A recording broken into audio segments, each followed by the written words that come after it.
एक ऐसा खौफ जिसकी कल्पना करने मात्र से रूह कांप जाती है। जब समंदर अपनी सामान्य सीमाओं को तोड़कर एक विशाल खारे पानी की चलती हुई दीवार में बदल जाता है, तो उसे सुनामी कहते हैं। नमस्कार दोस्तों, यह कोई आम लहर नहीं, बल्कि यह कुदरत का वह तांडव है जो पल भर में शहरों को कब्रिस्तान बना देता है। आज के इस वीडियो में हम जानेंगे कि सुनामी क्यों आती है, इसने इतिहास में कैसे-कैसे कहर बरपाए हैं और इससे बचने के वैज्ञानिक तरीके क्या-क्या हैं। सुनामी जापानी भाषा का शब्द है। सु का अर्थ है बंदरगाह और नामी का अर्थ है लहरें। विज्ञान की भाषा में इसे भूकंपीय समुद्री लहरें सिस्मिक सी वेव्स कहा जाता है। समंदर के बीच में सुनामी की लहरें बहुत छोटी और सामान्य लग सकती हैं, लेकिन इनकी लंबाई वेवलेंथ सैकड़ों किलोमीटर तक हो सकती है। समंदर के गहरे पानी में इनका पता भी नहीं चलता है, लेकिन जैसे ही ये उथले यानी कम गहरे तटों के पास पहुंचते हैं, इनकी गति कम हो जाती है और ऊंचाई कई गुना बढ़कर गगनचुंबी इमारतों जैसी हो जाती है। सुनामी के आने के पीछे कई प्राकृतिक कारण होते हैं, जिनमें सबसे प्रमुख है समुद्र के नीचे आने वाला भूकंप। हमारी धरती कई विशाल प्लेटों टेक्टोनिक प्लेट्स पर टिकी हुई हैं। जब ये प्लेट आपस में टकराती हैं, तो समुद्र तली अचानक ऊपर या नीचे खिसक जाती है। इससे अरबों गैलन पानी का संतुलन बिगड़ जाता है और वह पानी लहरों के रूप में बाहर की ओर भागता है। इसके अलावा सुनामी के अन्य कारण हैं ज्वालामुखी विस्फोट। समुद्र के भीतर या तट पर स्थित ज्वालामुखी के फटने से भी पानी में भारी हलचल होती है।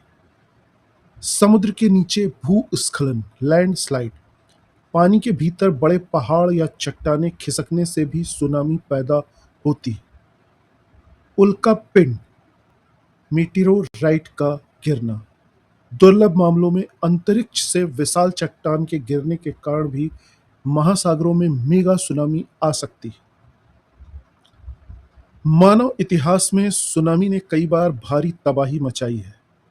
हिंद महासागर सुनामी 26 दिसंबर 2004 दुनिया की सबसे भयानक त्रासदियों में से एक 2004 में हिंद महासागर में आई सुनामी थी। सुमात्रा के तट पर आए 9.1 तीव्रता के भूकंप के कारण उठी इन लहरों ने भारत, श्रीलंका, इंडोनेशिया और थाईलैंड जैसे 14 देशों में भारी तबाही मचाई। लगभग 2,30,000 से ज्यादा लोगों की जान चली गई। भारत के अंडमान निकोबार और तमिलनाडु के तटीय इलाकों में इस जल प्रलय ने गहरा जख्म दिया। दूसरा, जापान सुनामी और फुकुशिमा परमाणु आपदा 11 मार्च 2011। जापान के तोहोकू में आए 9.0 तीव्रता के भूकंप ने एक विशाल सुनामी को जन्म दिया। लहरें 40 मीटर लगभग 130 फीट तक ऊंची थी। इस त्रासदी में हजारों लोगों की जान गई और फुकुशिमा दाइची परमाणु संयंत्र में भारी रिसाव हुआ, जिसके परिणाम आज भी देखे जा सकते हैं। क्या आप जानते हैं, सुनामी की लहरों की रफ्तार एक जेट प्लेन के समान होती है, लगभग 500 से 800 किलोमीटर प्रति घंटा।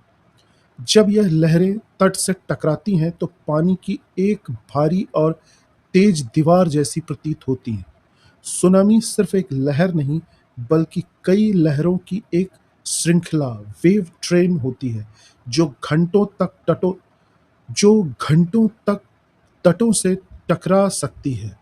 पहली लहर के बाद शांत होने की भूल न करें। 2004 की सुनामी के बाद भारत ने अपनी सुरक्षा में एक लंबा रास्ता तय किया है। अब भारत में INCOIS Indian national centre for ocean information service, जो हैदराबाद में स्थित है, 24 घंटे समंदर की हलचल पर नजर रखता है। इसके लिए dart deep ocean assessment and reporting of tsunamis technique का इस्तेमाल होता है। समुद्र में तैरते हुए ये यंत्र पानी के दबाव और भूकंपीय तरंगों को मापते हैं और सैटेलाइट के जरिए चंद मिनटों में चेतावनी जारी कर देते हैं। इसके अतिरिक्त आपको फ़ोन में सरकार द्वारा समर्थित सुनामी अलर्ट ऐप भी इंस्टॉल करना चाहिए। भारतीय राष्ट्रीय आपदा प्रबंधन प्राधिकरण एनडीएमए ने इसके लिए विस्तृत गाइडलाइन तैयार की है। तो अगर कभी आप किसी तटीय इलाके में हैं और आपको सुनामी या भूकंप का भारी झटका महसूस होता है, तो बचाव के लिए इन बातों का ध्यान रखें। पहला, सायरन का इंतजार न करें। यदि जमीन हिलती है या समुद्र का पानी अचानक तट से बहुत पीछे हट जाता है, तो समझ जाएं कि सुनामी आने वाली है। तुरंत किसी सुरक्षित और ऊंचे स्थान, कम से कम 30 मीटर ऊंचाई की ओर भागें। दूसरा, मजबूत इमारत पर जाएं। यदि किसी सुरक्षित स्थान तक पहुंचना संभव न हो, तो किसी मजबूत और ऊंची कंक्रीट की इमारत की छत पर शरण लें। तैरने की कोशिश न करें। सुनामी के पानी का बहाव बहुत ताकतवर होता है। पानी में फंसने पर किसी तैरने वाली मजबूत वस्तु या तख्ते को पकड़ लें। तट पर न जाएं। समंदर की लहरों को देखने के लिए कभी भी तट या किनारों पर न जाएं। आधिकारिक घोषणा का इंतजार करें। स्थानीय प्रशासन, रेडियो या टीवी द्वारा ऑल क्लियर का संदेश मिलने के बाद ही अपने घर वापस लौटें। प्रकृति के आगे इंसान हमेशा लाचार रहा है। हम भूकंप या सुनामी को रोक तो नहीं सकते हैं, लेकिन अपनी समझदारी, सही तकनीक और जागरूकता से जान माल के नुकसान को बहुत हद तक कम जरूर कर सकते हैं। अगर आपको यह वीडियो पसंद आया तो दोस्तों और परिवार के साथ शेयर ज़रूर करें। कमेंट करके बताएं कि अगली बार आप किस विषय पर जानकारी चाहते हैं। चैनल को सब्सक्राइब करना और बेल आइकन को दबाना न भूलें, ताकि यह महत्वपूर्ण जानकारी आप तक सबसे पहले पहुंचे। सुरक्षित रहें, सतर्क रहें।